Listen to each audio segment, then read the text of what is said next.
You know, it's one of those nights when you start the postcast with your mic muted. The Minnesota Wild lose 4-0 to the Dallas Stars in yet another disaster class against one of the top teams that you're trying to close ground on in the Central Division. And the Wild just couldn't do it because at the first sign of trouble, the Wild once again are nowhere to be found. We will talk about everything that went into tonight's disaster class on tonight's Locked On Wild postcast.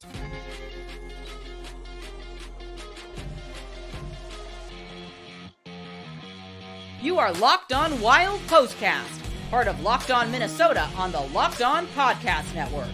Your team every day.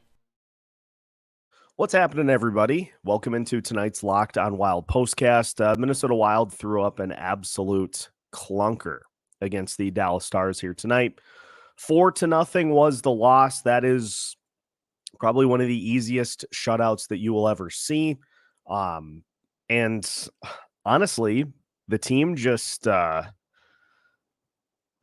of gave up, it seems, in this one. There just was really no pushback, no sense of fight. A absolute hilariously bad special teams performance yet again against the Dallas Stars. And the numbers, let's get the numbers for the last two matchups here against the Dallas Stars. Dallas in the last two games, two is the operative phrase here. 6 power play goals by Dallas and 4 shorthanded goals in 2 games against the Minnesota Wild so far this season. It defies logic, and it is infuriatingly frustrating because, like, you can't, no matter how many players are out of the lineup, you can't give up. You can't throw your hands up in the air and just say, well, I don't know who's going to take the lead, and so I can't be the one to do it. And so there just is nothing that can be done. You hung your goalie out to dry. Marc-Andre Fleury was the only one who seemed to really give a hoot in this game. And you give up 2 shorthanded goals because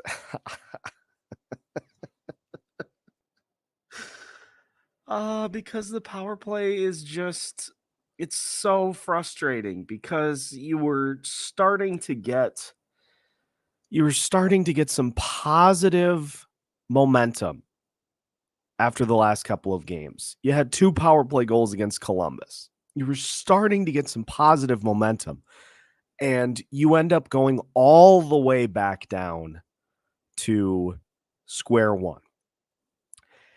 I don't know what it is about the Minnesota Wild, but they are incapable of playing a normal style of game against the Dallas Stars, who are very clearly in their heads, very clearly in the Minnesota Wild's heads.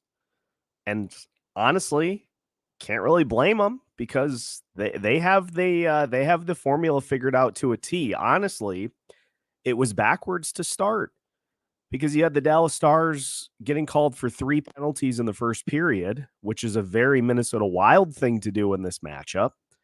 And you can't take advantage because you're hanging out, you're hanging around on the perimeter, and Dallas ends up making you pay. You mostly dominate the early part of the first period.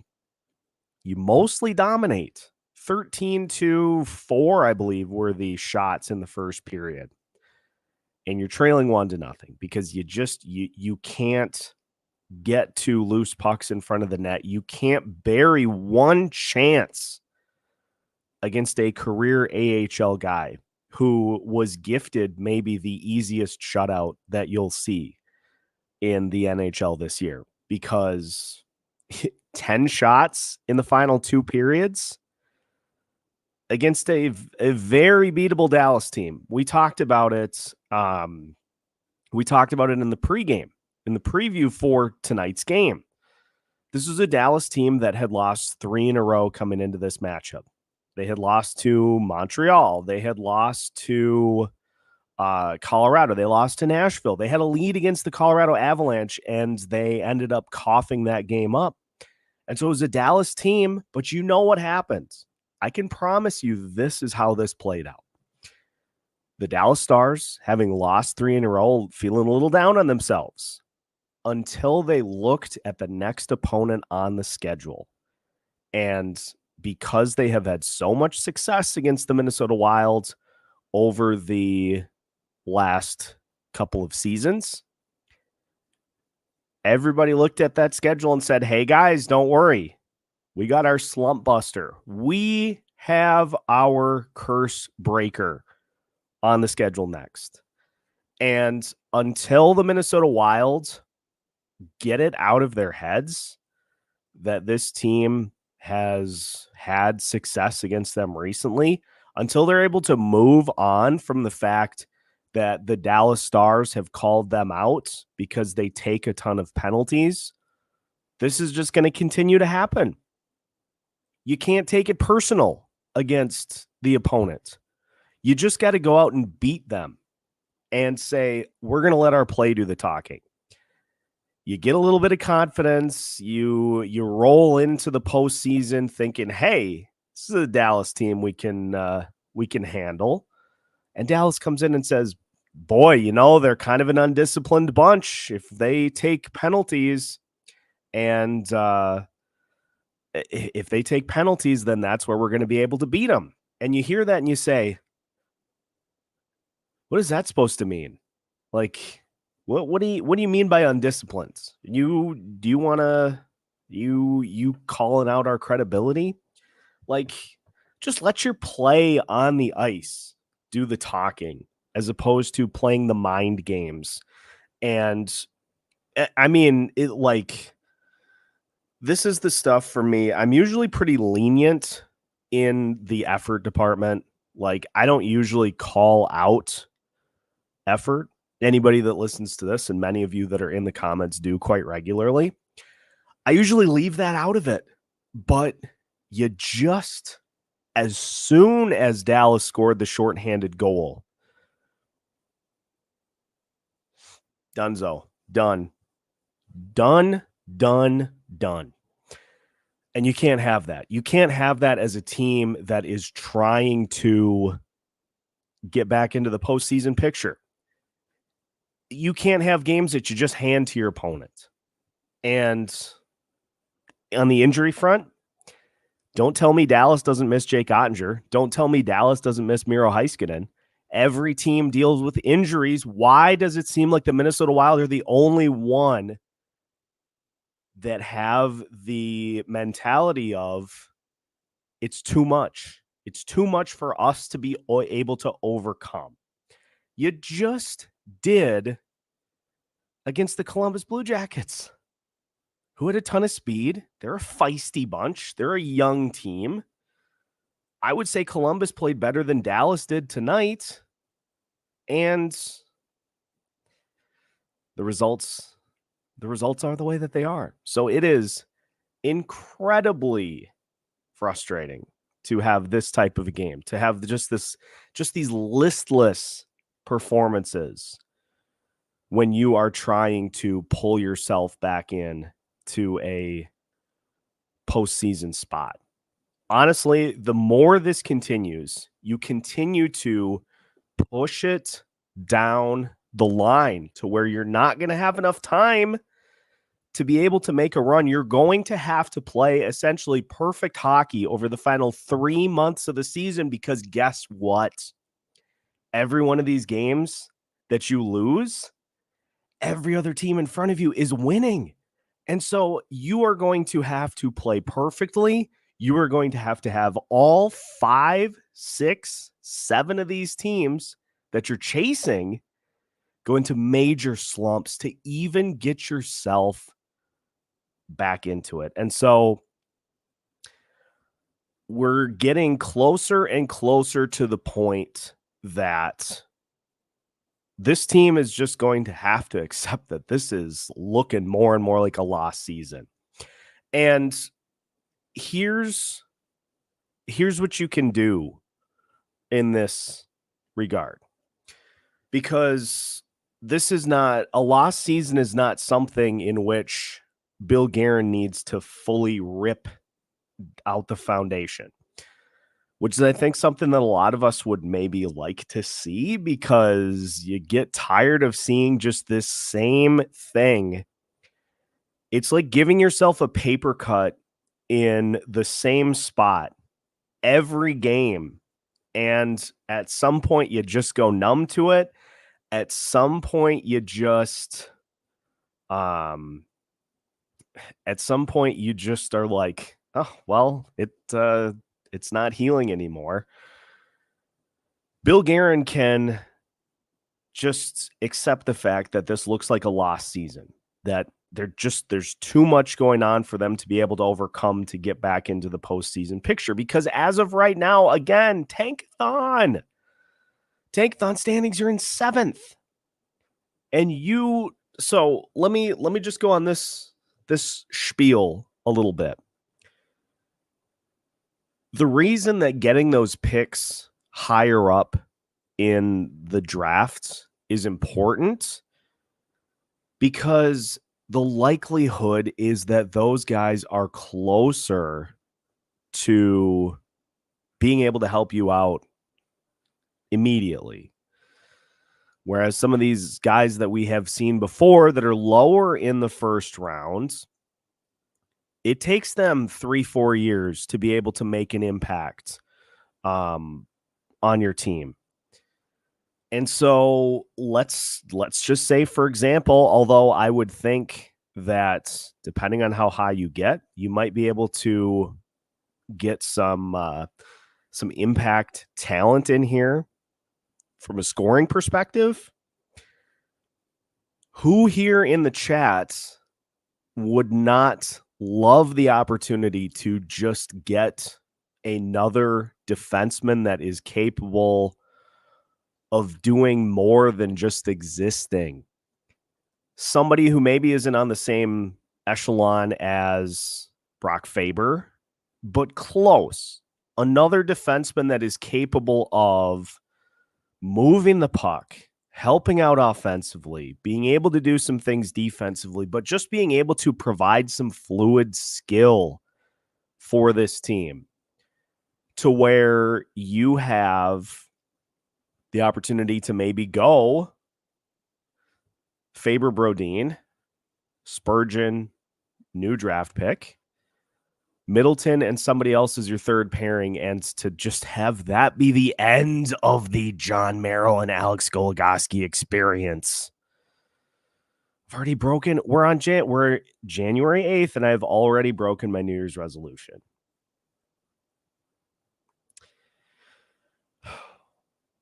But that's why this becomes beneficial for this team. And it doesn't require you to admit, hey, our plan failed. All you got to do is say, it just isn't working this year. Like, we just have not been able to get any traction. We have not been able to get ourselves going to be able to get back into this mix. And so you don't even necessarily take your foot off the gas. You just ease up on the accelerator, and you just see how things play out down the stretch. But like, look at the teams that you are trying to leapfrog at this very moment. You have fallen behind now the Calgary Flames by a point. You've fallen behind the Arizona Coyotes by 2 points. You're behind Seattle by 3 points. You're behind St. Louis by 3 points. You're behind Edmonton by 3 points. You're behind Nashville by 7 points. And that number is not in and of itself all that daunting. But here's the thing that is. Look at these last 10s for every single team that is above the Minnesota Wild in the standings right now. Nashville's 5-4-1 in their last 10, but they won their last game. Edmonton is 7-3. They've won 7 in a row. And as they continue to get back into this thing, they are just 5 points behind the Los Angeles Kings now on the season. I'm going to put my money on the fact that one of those two teams will occupy a wild card spot. And if the Los Angeles Kings continue to be able to prevent goals from being scored, even though they've lost 5 in a row, I still believe that they have the mix to be able to get themselves back on track and to stay in either that top 3 in the Pacific or in one of those wild card spots. So that leaves you one wild card spot. St. Louis is 7-3 in their last 10. The Seattle Kraken have won 6 in a row. They're 8-0-2 in their last 10 games. Arizona's 6-4. Calgary is 6-4. I mean, math me. Like, just tell me the math is off. Tell me the math is wrong. And as is being pointed out, and I promise I'll get to the comments, but I'm starting to finally feel better, and my voice is starting to not be just like a crater. So I wanted to kind of go off here a little bit tonight. The Winnipeg Jets, top spot in the Central, 56 points, exact same number of games that the Minnesota Wild have played. And the Wild have 38. You are very behind the 8 ball there. You're not going to catch Winnipeg. Colorado has 53 points in one more game. You're 13 points behind the Avalanche, and you've still got some head-to-head opportunities against the Avs. But guess what? The Avs are 7-2-1 in their last 10. Winnipeg's 8-0-2. Colorado's 7-2-1. Dallas is 6-3-1. You just played the Stars. You handed them one on a platter because you turned over after the first goal was scored.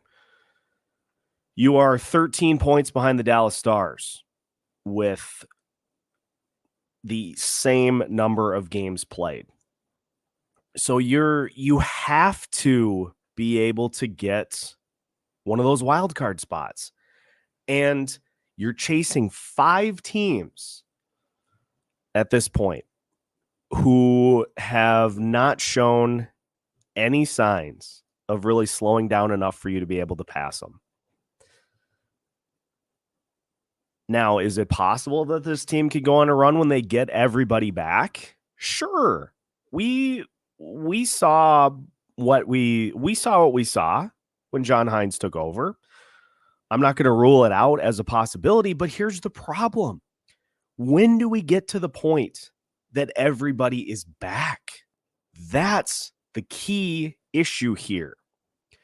When do you get Spurgeon, Brodin, Kaprizov, Gustafsson? When do you get them all back? Let's just conservatively say the end of the month.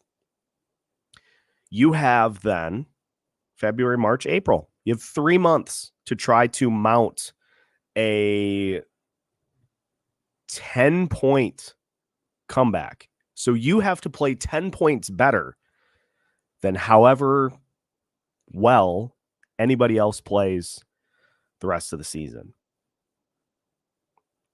Anybody in here think that sounds likely?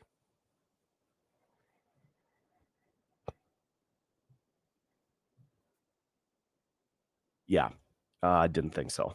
So this is where we're at. And I know the goalposts tend to move quite a bit, but that's how we do it.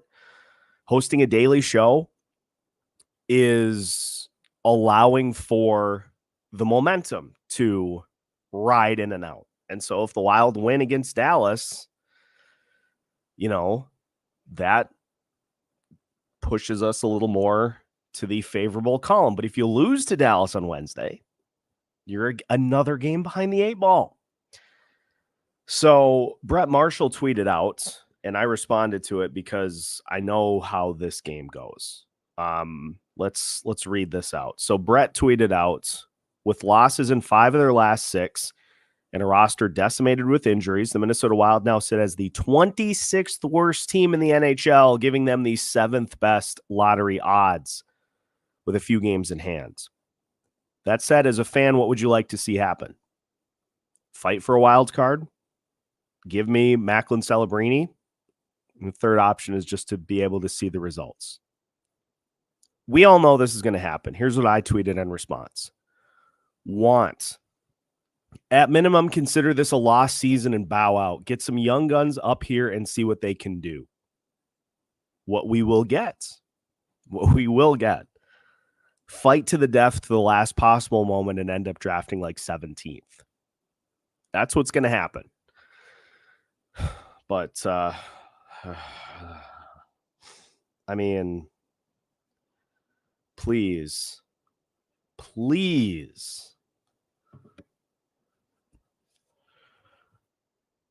just avoid these types of games, because like what do you want to talk about from tonight's game that was redeeming, that was awe-inspiring? Fleury had a couple of 6 saves, including that one that popped up in the air, and he was able to snag it out of the air with his glove on the rebound attempt by Sam Steele. That's it. Like, I don't. I have nothing else. I have nothing else for this game, because it was a throw it in the wash and then throw it out kind of a game against the Dallas Stars. So we. For those that were coming here for a full in-depth recap of tonight's game, we got to it about 20 minutes in, and it lasted for about 20 seconds. So hey, we got you what you wanted. Let's get to the comments, because again, I'm feeling it. I'm feeling good. The whatever this has been that has just wormed its way into my entire existence is on its way out.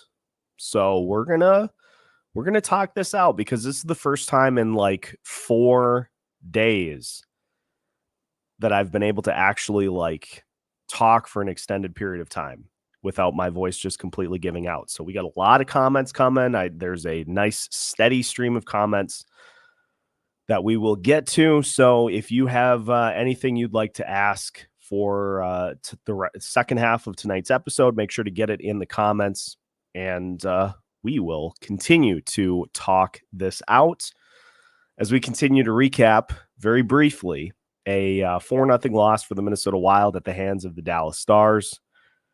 I would more venture that it's at the hands of the Minnesota Wild. But hey, it's that's in the eye of the beholder. We'll continue tonight's Locked On Wild postcast after this. Tonight's Locked On Wild postcast is brought to you by Game Time. If one of your New Year's resolutions is to go to more events, more concerts, more sporting events, maybe you want to go see the Minnesota Timberwolves, the last hope for the state of Minnesota, or you want to get in on the PWHL here in Minnesota and help continue to shatter records for attendance. Huge ups to the PWHL in Minnesota for shattering the attendance record. They didn't just break it, they shattered it. And part of the reason why was because of apps like Game Time. And the best part about Game Time, from my perspective, is the ability to see what you will see from your seat, no matter where you're at in the lineup. XL Energy Center doesn't have any bad sightlines. I've been pretty upfront about that over the last couple of years. But what I do like is the ability to just try to get right down the middle and get those elite level sightlines that you can grab at the NHL level and the PWHL level. So Game Time can help you with that, as well as offering last-minute deals on all of your favorite teams' tickets. Take the guesswork out of buying tickets with Game Time. Download the Game Time app, create an account, and use code LOCKEDON for $20 off your first purchase. Terms apply. Again, create an account and redeem code LOCKEDON for $20 off. Download Game Time today.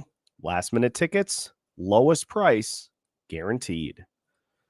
Tonight's Locked On Wild postcast also brought to you by FanDuel. The regular season for the NFL is history. It's postseason time, but there is still time to get in on the action with FanDuel, America's #1 sportsbook. Right now, new customers get $150 in bonus bets guaranteed when you place a $5 bet. That's $150 in bonus bets, win or lose. FanDuel is incredibly easy to use with a wide range of betting options, such as live same-game parlays. You can find bets in the Explore tab. So whether you're looking for a particular period over or under on shots for a particular player, you can find all of those, including my favorite, the anytime goal scorer bet. You can find all of them in the Explore tab. And you can construct the unbeatable parlay in the Parlay Hub. Visit FanDuel.com/lockedon and make your first bet a layup. FanDuel, official partner of the NFL. What is happening? The Minnesota Wild fall by a score of 4-0. And we're not going to talk about much of the game, but we are going to get to your comments because that's the big highlight piece of our Locked On Wild postcasts, is getting an opportunity to hear from you what you saw in tonight's game and what you thought about the whatever it was that we saw against the Dallas Stars here tonight. Jeremy starts us off. Marc-Andre Fleury in the no good, very bad third period. Honestly, I would have been less surprised had Fleury been the only player for the Wild to come back out on the ice for the third period.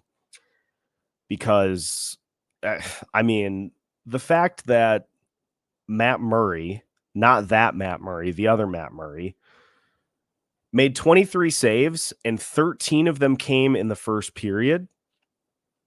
So, math. So 10 saves in the final 40 minutes of the game. And the Wild got just carved in the faceoff circle once again.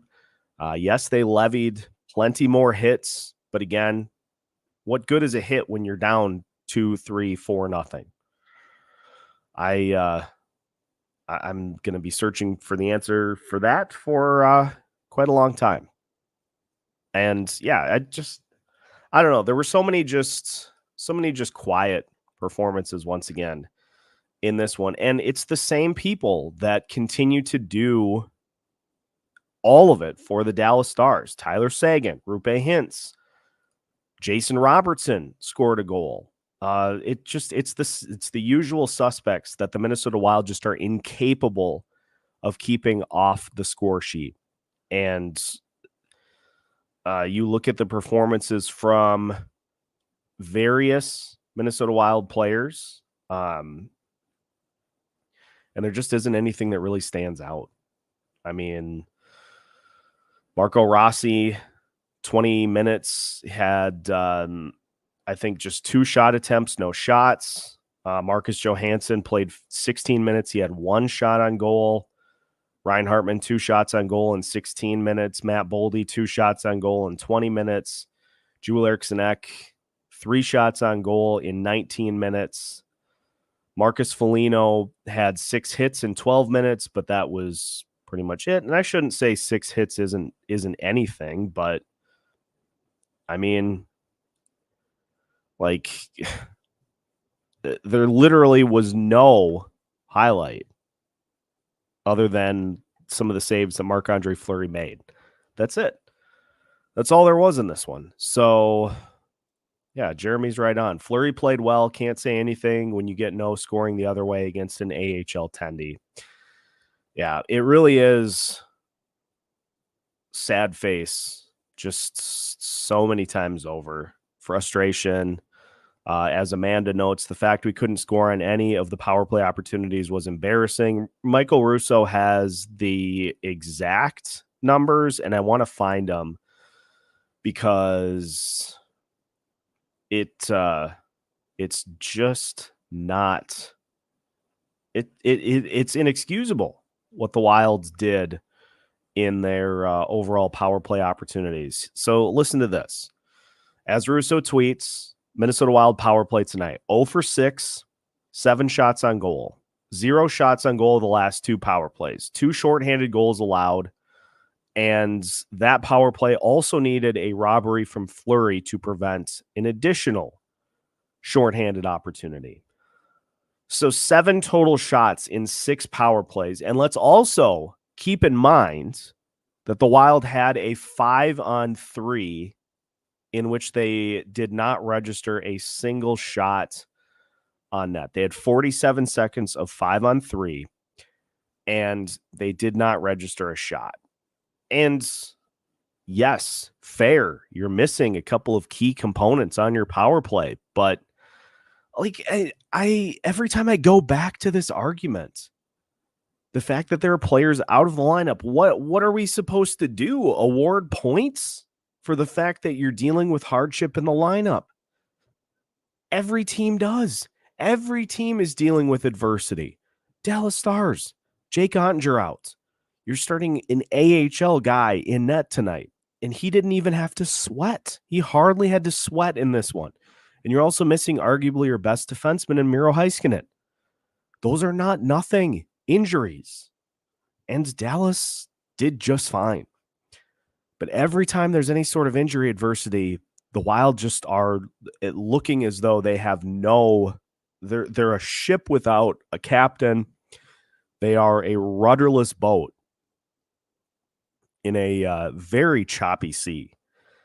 And that you just can't have. You can't have it. Somebody just has to step up. And again, I'm not going to be too critical on the likes of Marco Rossi and Brock Faber, because we see the signs from those guys. We see them just continue to fight and battle because they don't know any better as young players. Like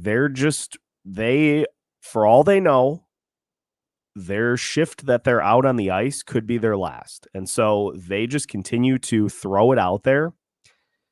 But there are so many guys, and we're going back to kind of this early part of the season where there just was no sense of urgency whatsoever. Like midway through the third period in a game in which you're down 4-0 and you haven't entered the offensive zone in almost 10 minutes of actual game time. Like at some point, somebody just has to do, and it's at home too. It's at home. You're playing in front of the home fans and you are throwing them a do not disturb, do not call me because I am asleep and nothing is going to wake me up type of a game at home.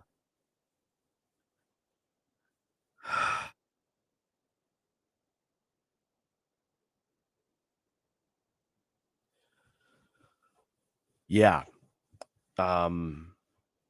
Just outrageously frustrated from everything that we saw.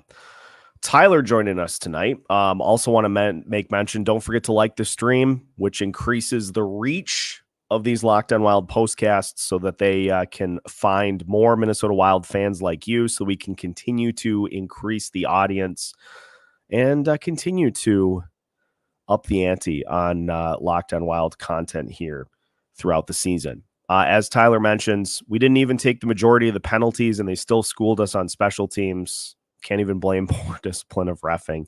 And here's the funny thing too, is, I heard it in the broadcast and I kind of rolled my eyes because I know the accusation was thrown out there by the Minnesota Wild that the Dallas Stars tends to flop.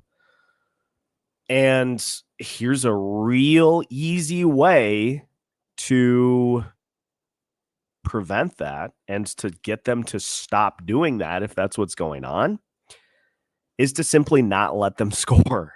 Like, don't let them immediately score on the power play. Like, I get it. Oh, this is adversity that we had not planned on facing.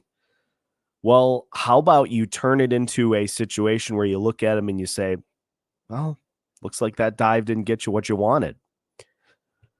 I mean, like, you can't just continue this game of the refs are out to get us. Like, it gets so tiring and so, like, I'll give you a hint. I'll give you a hint. Officiating, there are officiating problems in every sport. It is not specific to the Minnesota Wilds. What is specific to the Minnesota Wilds is taking penalties, being called for penalties for things that do not include physicality. Like, if somebody gets a roughing minor or gets 5 minutes for fighting, you're not going to see me really count those as penalties. It's the other ones, tripping, slashing, holding, grabbing the stick, interference. Those are the ones that you can't have happen. And we have seen about 90,642,855 instances this season alone, which is probably an NHL record, in which the Wilds get called for one of those types of penalties and the other team immediately, 5 seconds or less, immediately scores. That's what you can't have. If you don't want to get carved in the penalty kill, how about you don't take penalties? It's that simple. It's that simple. And yeah, as Keith says, power play just doesn't look like NHL caliber execution. Like, you're not going to score passing on the perimeter. You're not going to score just playing catch out in the backyard. You're not going to score goals. You got to get it to the net, and you have to get it to the net, and you have to try to get it past the goalie. There were a couple of instances, but far too infrequently for the Wilds to be able to do it. Quadrum joining us. The biggest gut punch is that we got shut out by an AHL third stringer goalie. Thank you. Why does this always happen as well? It seems like anytime there is a goalie in which you should be able to at least score a couple times on, the Wild turn him into prime Martin Brodeur. I mean, there's a list out the door and around the block of instances that this has happened to the Wild where some goalie ends up twirling a shutout or gives up one goal because you just refuse to challenge them. You take shots from outside, you try to pepper them from the top of the zone, and it's just the easiest saves. It's just the easiest saves that a goalie can make. Like, you have to challenge every goalie you go up against, or you're going to have exactly what happened here tonight. That's just what it comes down to. Which is why I've had so many of those just exaggerated pauses, because I just, like, I'm fighting the urge to just punch a hole in my desk right now, because it's just a mess. Denny is here. Denny, thank you for joining us. We appreciate having you in here every time you are in. Every time you're able to be in, we certainly appreciate your company. It sounded like, let me find the Michael Russo tweet, because it sounds like there is steam in that department.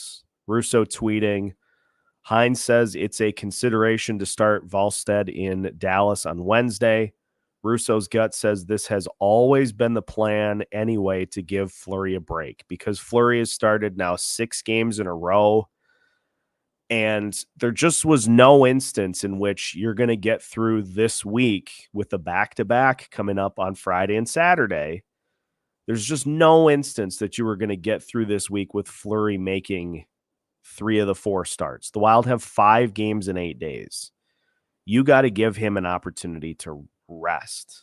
And this was my point with the Volstead call up in yesterday's episode, or in today's episode, was that this is the only time you're probably going to do it, because unless Philip Gustafsson or Marc-Andre Fleury get hurt again this season, for an extended period of time, you're just going to bring Zane McIntyre up to be the backup.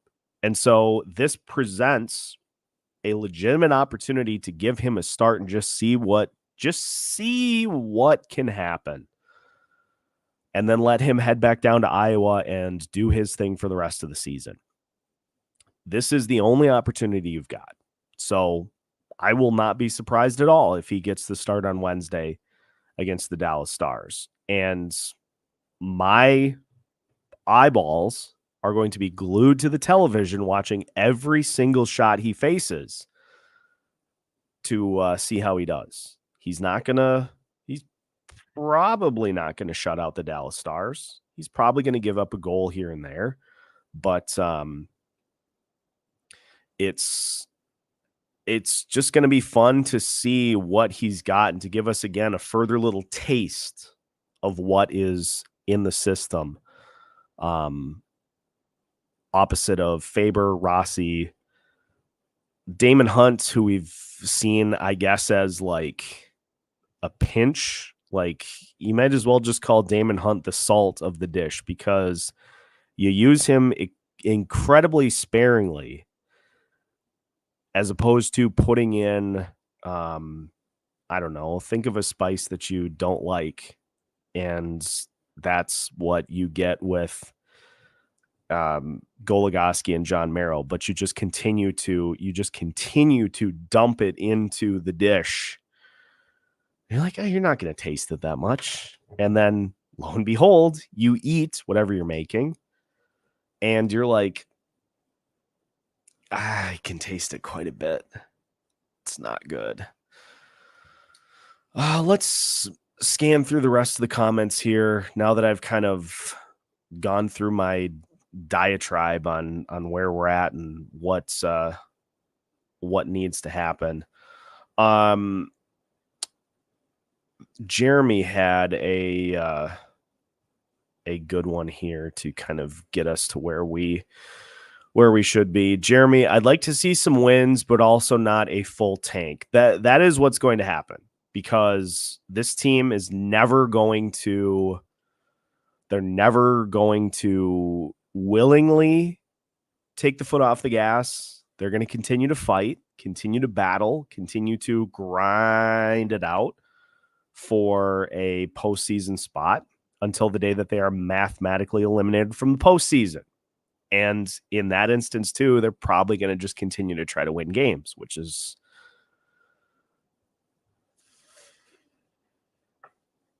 not what should be happening. But I would not have a ton of fun if this team loses out for the rest of the season, especially if the games look like this.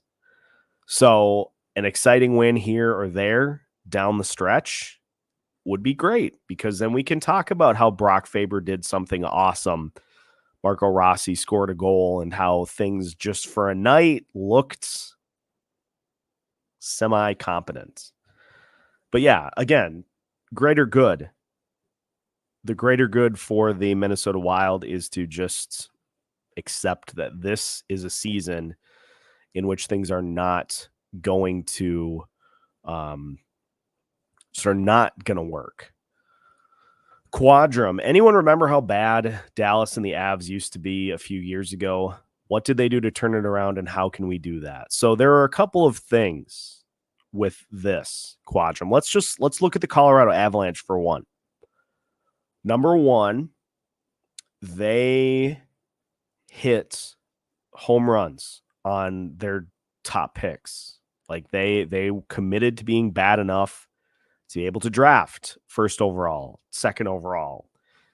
You get a Nathan McKinnon and a Cale Makar, and you have that as your core, but you also start to build around that nucleus too with players that can help you in a ton of different ways.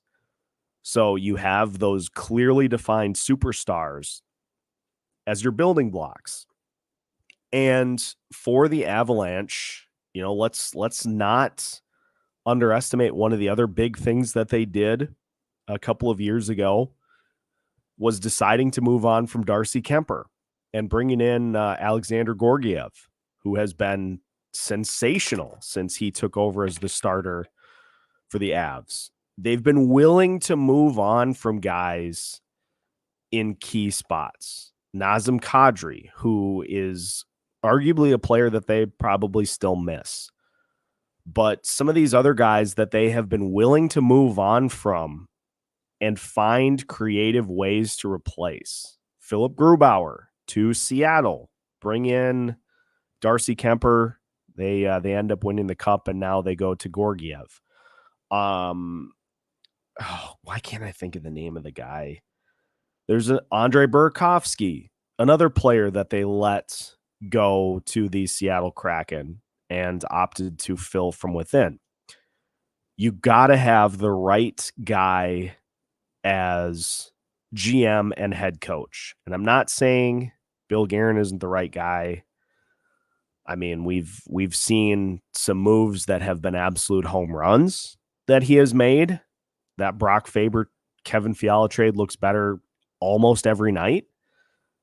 The Philip Gustafson for Cam Talbot trade, although Cam Talbot having the renaissance season of the ages for the Los Angeles Kings this year, but he was terrible for the Ottawa Senators. And so you turn a disgruntled Cam Talbot into Philip Gustafson. You turn a broken Kaapo Kähkönen into Jake Middleton. He clearly has made some really good moves since he took over here as general manager. But he has not had a Joe Sakic type tenure as general manager here. And the Wild have not had anybody that is close to Jared Bednar as a head coach. You need to have, look at John Cooper for the Tampa Bay Lightning. Tampa Bay was hideously bad for a while. They get Steven Stamkos, top pick. They get Andrei Vasilevsky, top pick. They build around those guys. Their GM makes some creative moves to cultivate the talent on that roster. You find the right head coach, a guy who is young, is innovative, has won at every level of coaching that he has been at. And he has been in a lot. John Cooper has. He has literally gone through the ranks. So you find that right head coach, you find that right GM that can make moves to bring in different types of talent that you need. And the other part of the equation that is missing is the willingness to pull your sleeves up, dig your hands into the mud, and be bad. I've spoken about this a lot on this show. It is not the end-all be-all, and please don't interpret it as such. The Edmonton Oilers, they got Connor McDavid. They have had Leon Draisaitl. They have not won a Stanley Cup with either of those two. So it's not an end-all be-all for how to win a championship in the NHL, but it certainly helps. And it is so much harder to win one without that type of a player. The Vegas Golden Knights, through shrewd trades and roster creation and being able to put a system in place that allowed them to bring a guy like Adin Hill in when Logan Thompson got injured to be a good enough goalie through the postseason. And good enough is not enough of a justice to what Adin Hill did last year. Adin Hill was fantastic. But to be able to have a system in place that you can weather the loss of your starting goalie and go out and get a guy in Adin Hill and you don't miss a beat. So that would be maybe the one exception. But then again, you can't even really call it an exception because Mark Stone is a very good player. Jack Eichel is a franchise type player. So they went out and got those guys. But it just is so much harder if you just have your bare minimum expectations as we have to get to the postseason. If that's your bar every season, sure, you're going to hit it. But your measuring stick. And furthermore, how you shape your roster is just so much different than how other teams do it. The Wild had 2 good regular seasons in a row. The 3 years ago, 2021, 2022, the season where they scored all the goals. That was a good regular season. Last year, that was a good regular season. 2 pretty fundamentally different ways in which you achieved those win plateaus. But look at what happens in the postseason. You had 2 instances in which you get up 2-1, but you're not built to handle going toe-to-toe against the same team over and over again because you don't have the depth you need down the middle and you take too many penalties. Like, if you want to boil it down to another thing that has been just glaringly short for this team over the last handful of years is the depth down the middle. Joel Eriksson Ek is a fantastic center. There are never enough compliments that I can throw a guy like that with what he does for this lineup. He does so much for this team, but he's not a top line guy. He's not a number 1 center. Marco Rossi looks like a good top 6 player on this team. But here's the problem is you go up against those teams like Dallas, and one of Joel Eriksson Ek or Marco Rossi would be your 3rd line center. And you'd have somebody who is a bona fide number 1. And the Wild don't have that either. I'm getting way too ranty here tonight. But I feel like I'm at least keeping everybody semi-entertained. Denny would like to know the minute mark for John Merrill. I will tell you, he played 13 minutes, 22 seconds, which was the fewest amongst Minnesota Wild defensemen tonight, trailing Dakota Mermis, who had 14 minutes and 30 seconds. Damon Hunt played 16 minutes, 41 seconds tonight. So Mermis and Hunt exceeded the output of Johnny Bad Vibes. And Brock Faber had 7 minutes of power play time. Damon Hunt got 1 minute, 37 seconds. Dakota Mermis got a couple of seconds, as did Jake Middleton. Penalty kill wise, it was Faber and Middleton leading the way, followed by Mermis and Bogosian, exactly how that should be. Again, for the 99 million thousandth time, I just don't get what you're getting with those 12 minutes that you couldn't just evenly distribute to players that are better. That's just what it boils down to, is you could just give those minutes to somebody that's better. Faber had 24 minutes tonight. You could have given him 3 or 4. He certainly is capable of it. I don't get it. I don't get it, but it's something that we've been dealing with all season. Brian is here, and I'm actually glad that this was brought up, because we continue to talk about how this team views themselves as needing to get into a playoff spot. You can't go 0-2 against the Jets, 0-2 against the Stars, and 0-1 against the Avalanche and expect that you're going to do anything when push comes to shove. It's not good enough. It's not going to be good enough for this team to do what they want to do. And yet we continue to have these types of games against the teams that you're chasing, against the teams that are actually playoff teams. The inability to beat teams that are actually in the postseason conversation, that are actually in the playoff picture right now, is a major concern. And as of right now, it includes the following. I want to make sure that I have this correct. You beat the Florida Panthers. Florida Panthers having a very good season. Second in the Eastern Conference, or second in the Atlantic Division. You beat them on opening night. Congrats. The Edmonton Oilers are a playoff team. You beat them at the beginning of the season. Congrats.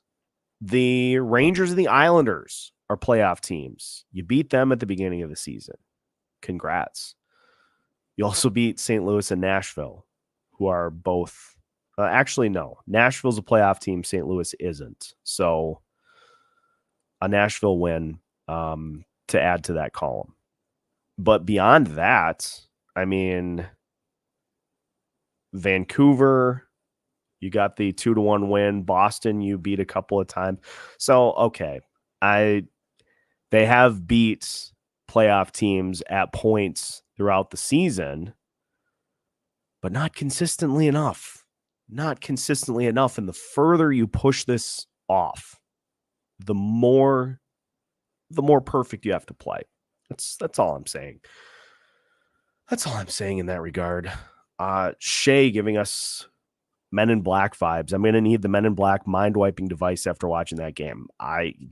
Once you have wiped your memory, please do mine as well, because it is something else. I did want to talk before we kind of wrap up here for tonight. We do need to show some love to the PWHL, because the Minnesota, again, the previous attendance record was something like 8,000 people, and the PWHL cleared 13,000 in their first home game of the season in a 2-0 win over Montreal. That is why, if you want a definitive reason as to why Minnesota is the state of hockey, considering they don't have any Stanley Cups, which I get reminded about way too often. If you want a reason as to why, it's because you can have an environment like this in which we, as fans, cheered on the Whitecaps for years. And now that this is kind of a different iteration of them, fans just continue to show up and support winning hockey. We see it with all the different college teams that are in this state, all the different high school teams that are in this state. If there's winning hockey to be played in Minnesota, there are going to be people that will support it in droves. The Minnesota Wilds, even considering the up and down season they've had this year, second in the NHL in attendance. That's not an accident. It's a very passionate fan base that just wants to see the team do well. Can you imagine for a second what the attendance will be like when this team does finally get to a cup final?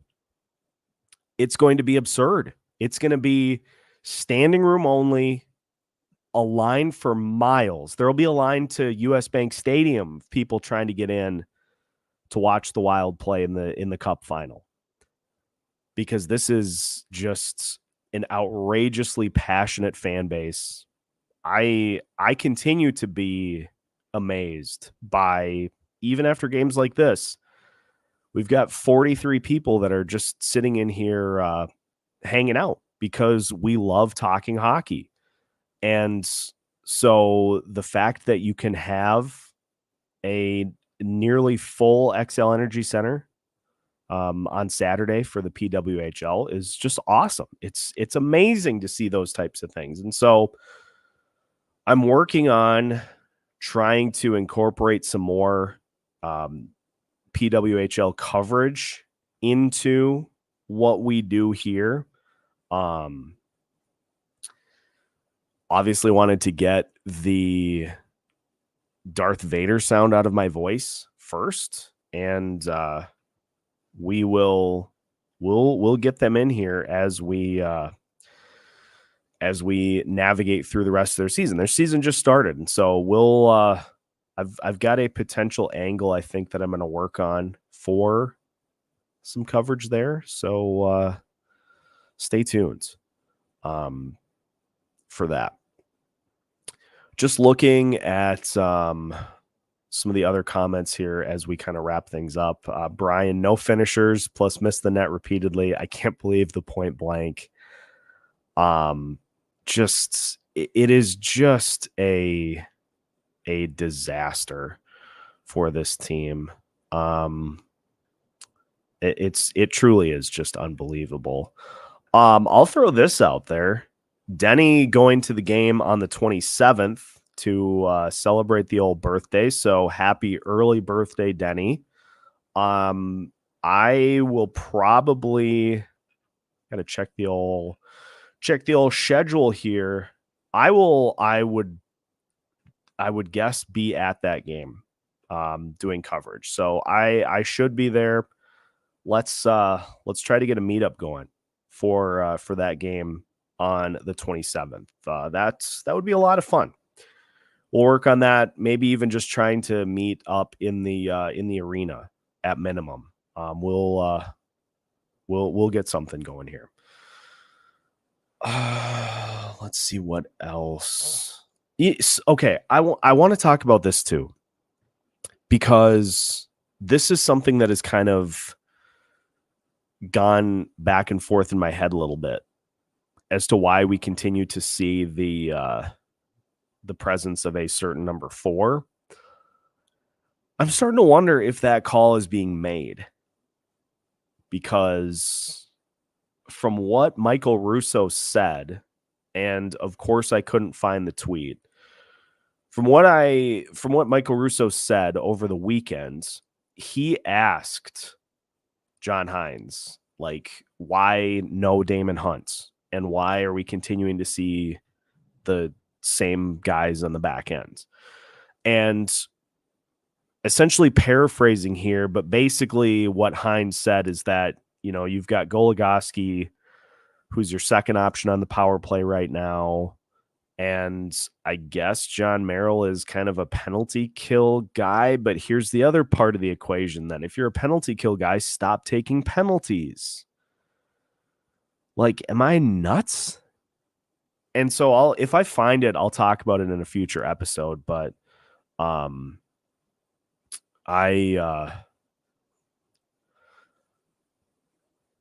don't know. I really don't. I very much don't. Yes, Joey, I am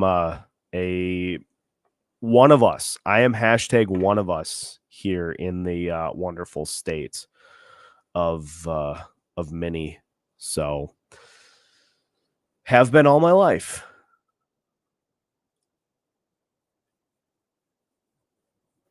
And just looking at some of the other comments here as we wrap things up here. Again, the Minnesota Wilds just kind of let one slip by. 4-1 to the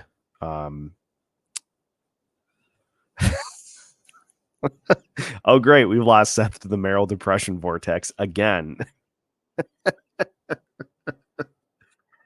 It just pulls you in. It's like a vortex that you can't escape it. It's just going to pull you in, and then it's just endless misery vibes as long as you go. Jeremy is in for a meetup for the 27th game, so let's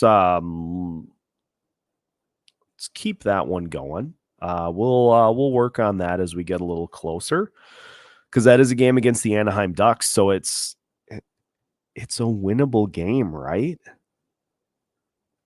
Right? Feel like I can't say that enough.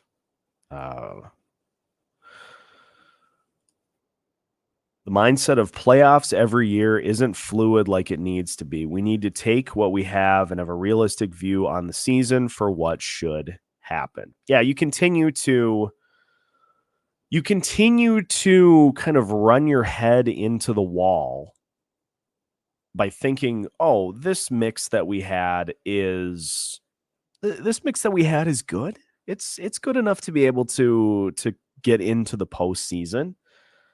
And so instead of, honestly, I'll go back to what should have happened at the beginning of this season is that you just should have taken these 2 seasons to be kind of developmental to see what you have, so that when you have the cap hits for RS and ZP, when they come off the books or go minimum, then you know what you need to mix around. The Kaprizovs, the Boldies, the Rossies, the Eriksson X, the Fabers, the Gustafsons, the Heinz core, the guys that are capable of being part of the mix for a legit playoff team. Freddie nails it here. Our top 6 are playoff worthy, but beyond that, like, this team needs some work. This team needs some pieces to be able to get themselves into that position. All right, we've been at this for an hour, even though this was just a lifeless game.